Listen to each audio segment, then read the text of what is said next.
We're joined now by Cesar Publix. He's head of the Eastern Central African Project team at the Conciliation Resources NGO, and he's just returned from Bangui. Thanks very much indeed for coming in. Thank you. So Barnaby there talked about this climate of sort of fear and hatred. How much difference will the resignation of Michel Djotodia make to that? Yeah, the resignation of Djotodia is not a surprise to many people in Central African Republic, because there was no political program.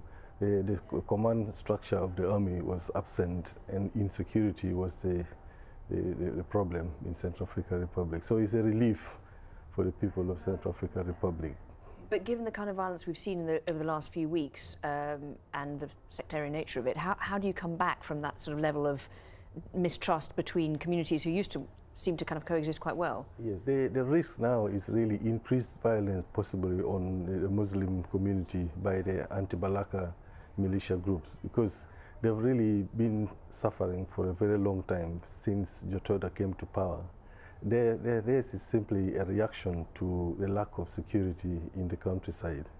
So what needs to happen now? Because I mean, in the kind of transition period, or before there's a new leader, there's presumably some kind of vacuum. What do you think? What steps need to be taken to avoid it getting any worse? Yeah, two main things need to happen now. The humanitarian aid needs to go in very quickly to the countryside, and the national reconciliation and political reconciliation needs to be paramount, because there's a lot of bitterness in the communities as of now.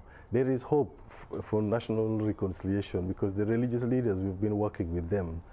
In fact, one of the locality in Central African Republic, in the capital, Bangui, there's no single Muslim who has been harassed.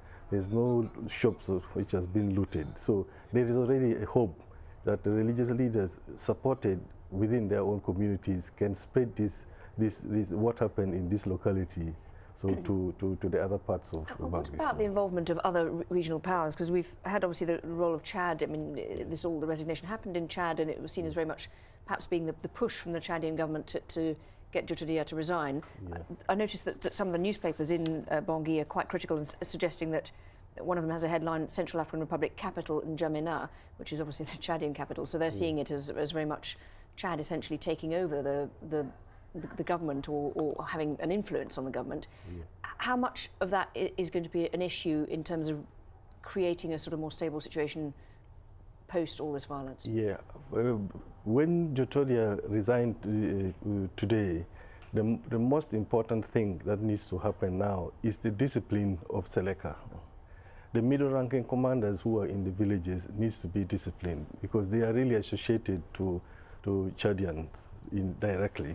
So Seleka their commanders needs to bear down on them. Some kind of command and control needs to bear on them immediately. Okay, Cesar Publix, thank you very much indeed for giving us your thoughts on the story. Appreciate it. Thank you.